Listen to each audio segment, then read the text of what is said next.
Sino nga ba ang isinumbong ni Annabel Rama sa PDEA? Ang Philippine Drug Enforcement Agency ay responsable para sa pagpapatupad ng batas ng lahat ng mga probisyon sa anumang mga mapanganib na gamot at mga precursors at essential chemicals. Sila ang kumukontra at sumusupil sa mga taong patuloy na lumalabag sa paggamit ng mga ilegal at ipinagbabawal na gamot na nagriresulta sa ilang mga krimen. Matatandaang naging kontrobersyal ang pahayag ng mother-in-law ni Sara na si Annabel Rama kaugnay sa pagkayod ng husto ng kanyang anak na si Richard Gutierrez habang may isa namang nagwawaldas. Tingin ng netizen, si Sara ang tinutukoy ni Annabel na nagwawaldas.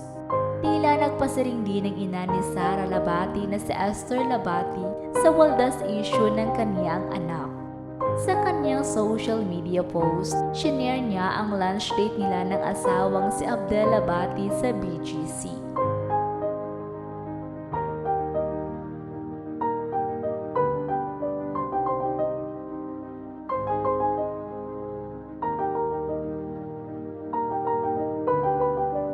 Ngunit ano kayang dahilan bakit lumapit si Annabel Rama sa PDEA? May dalawa umanong hindi pinagbigyan si Sara Labati sa pakiusap ni Richard Gutierrez. Batay sa kanyang source, ani Christopher Min, hindi umano pinasama ni Sara sa Japan ang mga anak nilang sina Zion at Kai.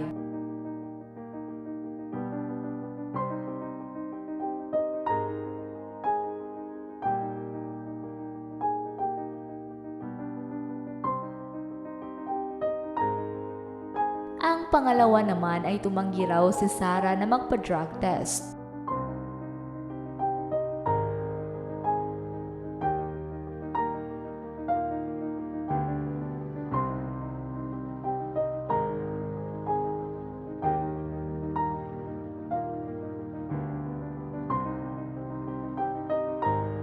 Pahayag ni Christy sa kanyang Showbiz Now na kasama si Narmel Chica at Wendell Alvarez noong December 18. Nagpasabog pa si Christy tungkol sa pagsusumbong ni Annabel Rama sa Philippine Drug Enforcement Agency, ayon umano sa isa niyang source.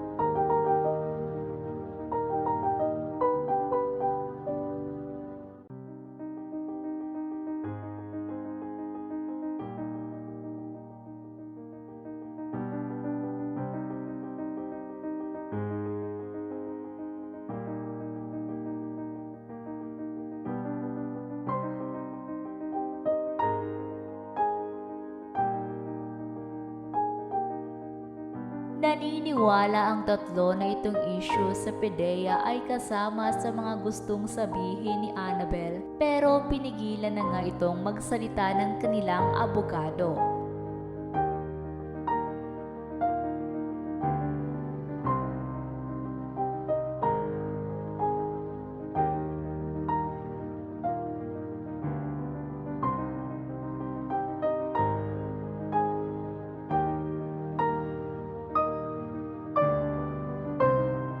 Sa ngayon ay wala pang inilalabas na pahayag si Sara Labati tungkol sa issue na ito.